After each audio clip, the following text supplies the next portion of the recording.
日本一のきびだんご、鬼ヶ島を成敗。昔々、あるところにおじいさんとおばあさんがいました。毎日おじいさんは山へ芝刈りに、おばあさんは川へ洗濯に行きました。ある日、おばあさんが川のそばでせせっと洗濯をしていますと、川上から大きな桃が一つ、どっぷらこっこすっこっこ、どっぷらこっこすっこっこと流れてきました。おやおや、これは見事な桃だこと。おじいさんへのお土産に、どれどれ家へ持って帰りましょう。おばあさんはそう言いながら腰をかがめて桃を取ろうとしましたが、遠くて手が届きません。そこでおばあさんは、あっちの水は辛いぞ。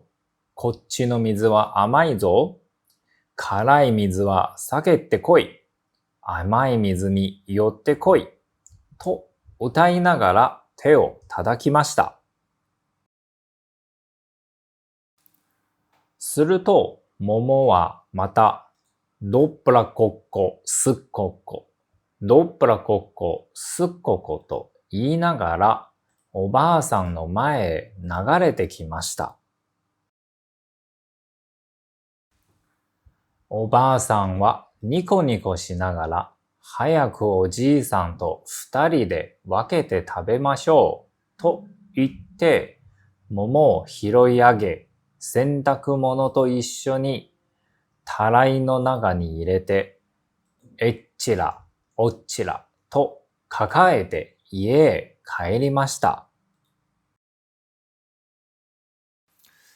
夕方になって、やっとおじいさんは山から芝を背負って帰ってきました。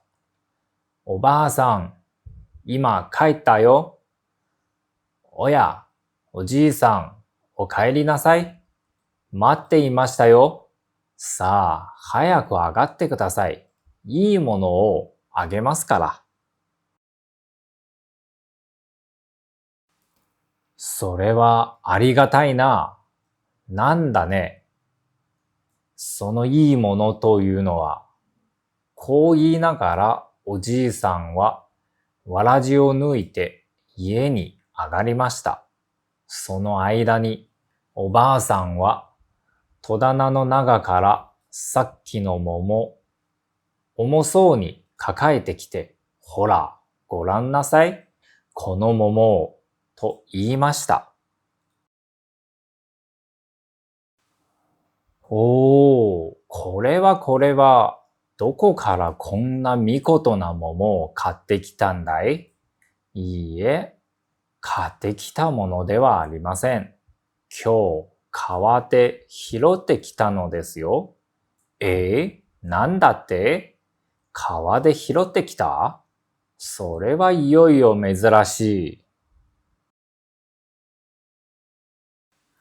こうおじいさんは言いながら桃を両手に乗せて、多滅、すが滅、いろいろな角度から眺めていますと、出し抜けに桃はポンと中から二つに割れて、ギャーギャーと勇ましい吹ぶ声を上げながら、可愛らしい赤ちゃんが元気よく飛び出しました。おやおや、まあ、おじいさんもおばあさんもびっくりして、二人一緒に声を上げました。まあまあ、私たちは日頃、どうかして子供が一人欲しいと言っていたものだから、きっと神様がこの子を授けてくださったに間違いない。おじいさんもおばあさんも嬉しがってこう言いました。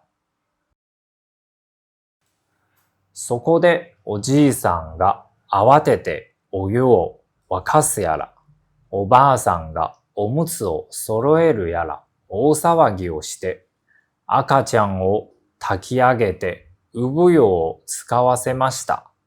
するといきなり、うーと言いながら、赤ちゃんは痛いているおばあさんの手を跳ねのけました。おやおや、なんという元気のいい子だろう。おじいさんとおばあさんは、こう言って顔を見合わせながら、あはあはと面白そうに笑いました。そして桃の中から生まれた子だというので、この子に桃太郎という名前をつけました。おじいさんとおばあさんは、それは大事にして、桃太郎を育てました。桃太郎は、だんだん成長にするにつれて、当たり前の子供に比べて、ずっと体も大きいし、力が抜群に強くて、相撲をとっても近所の村中で叶う者は一人もいないくらいでした。しかし、そのくせきたてはごく優しくて、おじいさんとおばあさんによく親孝行しました。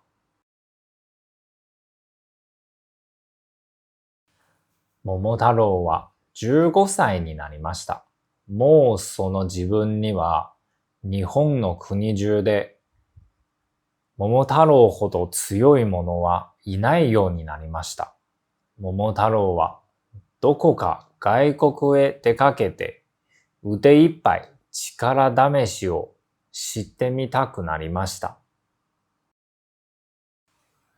するとその頃、あちこち外国の島々をめぐって帰ってきた人がいて、いろいろ珍しい不思議な話をした末に、もう何年も何年も船を漕いでいくと、遠い遠い海の果てに鬼ヶ島というところがある。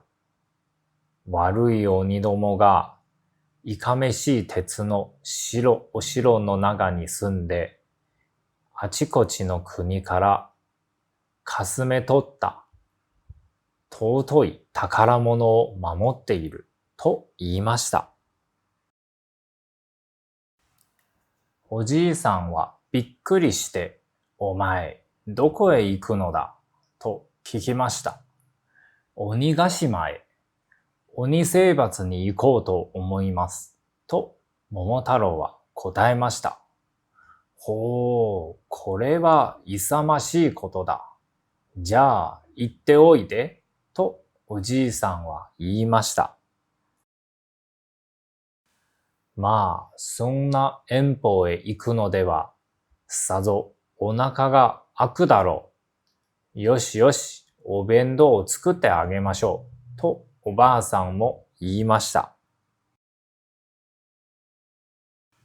そこで、おじいさんとおばあさんは、お庭の真ん中に、えんやらえんやらと大きな臼を持ち出して、おじいさんは杵を取ると、おばあさんはこね取りをして、ペンタラコッコ、ペンタラコッコ、ペンタラコッコ、ペンタラコッコと、お弁当のきびだんごをつき始めました。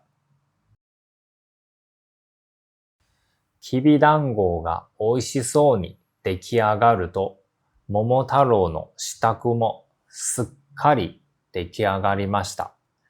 桃太郎はお侍が着るような陣羽織を着て、刀を腰に刺して、きびだんごの袋をぶら下げました。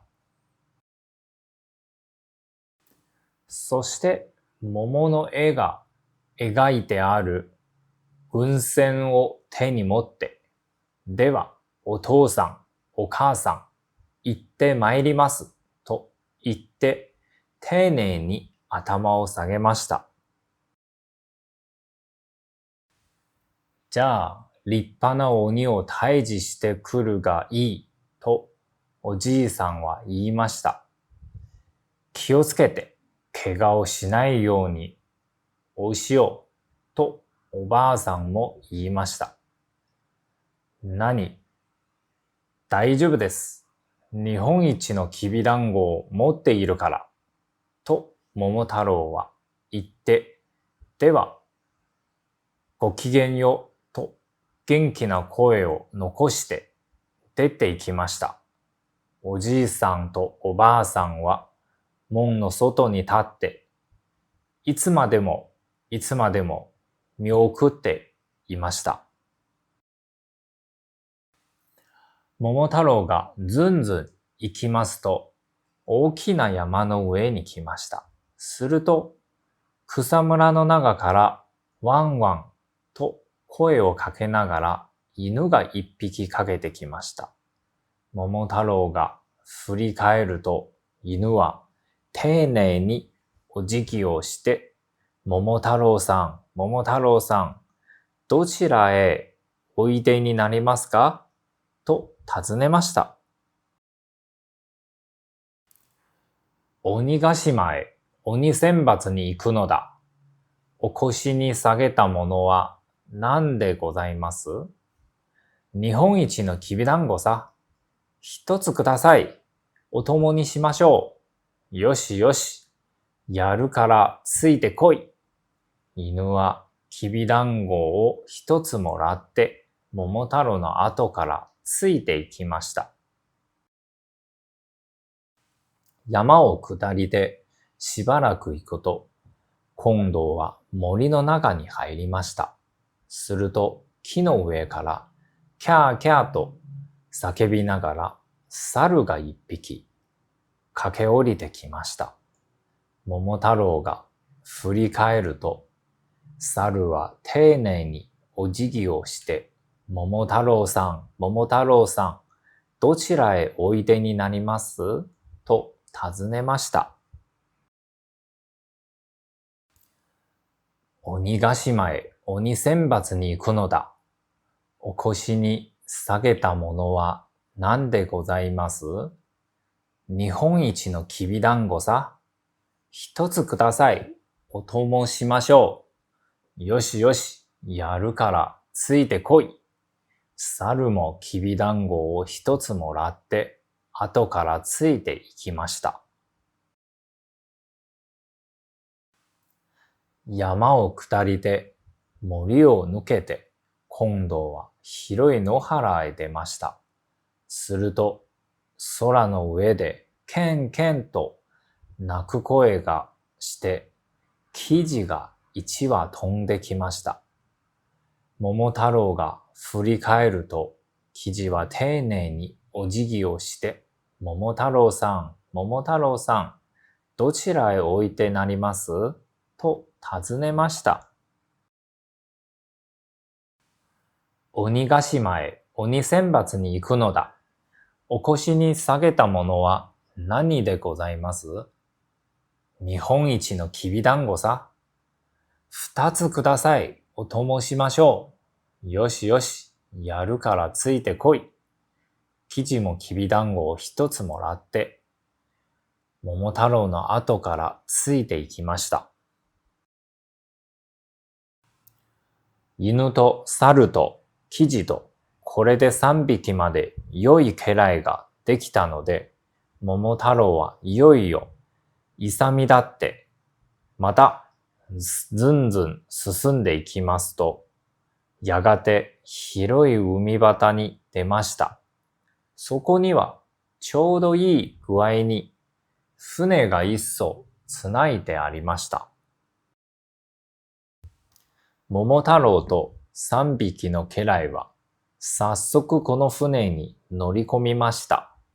私は漕ぎ手になりましょうと言って、犬は船を漕ぎ出しました。私は舵取りになりましょうと言って、猿が舵のところに座りました。私は物見を務めましょうと言って、記事が船の舳先に立ちました。うららかな良い天気で、真っ青な海の上には波一つ立ちませんでした。稲妻が走るようだと言おうか、矢を射るようだと言おうか、目の回るような速さで船は走っていきました。ほんの1時間も走ったと思う頃、舳先に立って向こうを眺めていた記事が、あれあれ、島が、と叫びながら、パタパタと高い羽音をさせて空に飛び上がったかと思うと、スーッとまっすぐに風を切って飛んでいきました。桃太郎もすぐ記事に立った後から向こうを見ると、なるほど、遠い遠い海の果てに、ぼんやり雲のような薄黒いものが見えました。見えていたものが、だんだんはっきりと島の形になって現れてきました。ああ、見える見える。鬼ヶ島が見える。桃太郎がこう言うと、犬も猿も声を揃えて、万歳万歳と叫びました。みるみるうちに鬼ヶ島が近くなって、もう硬い岩でただんだ鬼のお城が見えました。いかめしい鉄の門の前に見張りをしている鬼の兵隊の姿も見えました。その後ろの一番高い屋根の上に、記事が止まってこちらを見ていました。こうして何年も何年も漕いていかなければならないという鬼ヶ島へ、ほんの目をつぶっている間に来たのです。桃太郎は犬と猿を従って、船からひらりと陸の上に飛び上がりました。見張りをしていた鬼の兵隊は、その見慣れない姿を見るとびっくりして慌てて門の中に逃げ込んで鉄の門を固く閉めてしまいました。その時、犬は門の前に立って、日本の桃太郎さんがお前たちを成敗においてになったのだぞ。あげろあげろと怒鳴りながらどんどん扉を叩きました。鬼はその声を聞くと震え上がって余計一生懸命に中から押さえていました。すると記事が屋根の上から飛び降りてきて、門を押さえている鬼どもの目を続き回りましたから、鬼は並行して逃げ出しました。その間に猿がスルスルと高い岸壁をよじ登っていて、造作もなく門を中から上げました。わーと勝ち時の声を上げて、桃太郎の主従が今しくお城の中に攻め込んでいきますと、鬼の大将も大勢の家来を引き連れて、太い鉄の棒を振り回しながら、おうおうと叫んで向かってきました。けれども、体が大きいばかりで、生き地のない鬼どもは、散々記事に目を続かれた上に、今度は犬に向こう、ずねを食いつかれたと言っては、痛い痛いと逃げ回り、猿に顔を引っかかれたと言っては、おいおい泣き出して、鉄の棒も何も切り出して降参してしまいました。おしまいまで我慢して戦っていた鬼の大将も、とうとう桃太郎に組み伏せられてしまいました。桃太郎は大きな鬼の背中に馬乗りにまたがって、どうだ、これでも降参しないかと言って、ぎゅうぎゅうぎゅうぎゅう押さえつけました。鬼の大将は桃太郎の怪力で首を絞められて、もう苦しくてたまりませんから、大粒の涙をポロポロこぼしながら、降参します。降参します。命だけはお助けください。その代わりに宝物を残らず差し上げます。と言って許してもらいました。鬼の大将は約束通り、お城から隠れ蓑に隠れ傘、打ち出の小槌に入衣宝珠、その他、サンゴだの、大麻だの、瑠璃だの、世界で一番尊い宝物を山のように車に積んで差し出しました。桃太郎はたくさんの宝物を残らず積んで、3匹の家来と一緒にまた船に乗りました。帰りは行きよりもまだ一層船が走るのが早くて、間もなく日本の国に着きました。船が陸に着きますと、宝物をいっぱい積んだ車を犬が先に立って引き出しました。生地が綱を引いて、猿が後を押しました。えんやらさ、えんやらさ、3匹は重そうに掛け声をかけかけ進んでいきました。家ではおじいさんとおばあさんが、変わる変わる。もう桃太郎が帰りそうなものだが、と言い合っては首を伸ばして待っていました。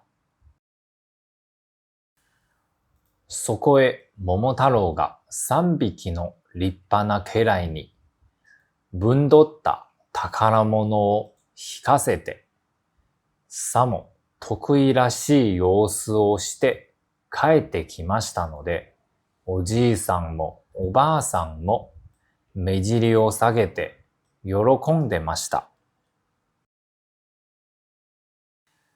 偉いぞ、偉いぞ。それこそ日本一だ。とおじいさんは言いました。まあまあ、怪我がなくて何よりさ。とおばあさんは言いました。桃太郎はその時、犬と猿と生地の方を向いてこう言いました。どうだ？鬼選抜は面白かったな。犬はワンワンと嬉しそうに吠えながら前足で立ちました。猿はキャーキャーと笑いながら白い歯をむき出しました。生地はケンケンと泣きながらくるくると宇宙帰りをしました。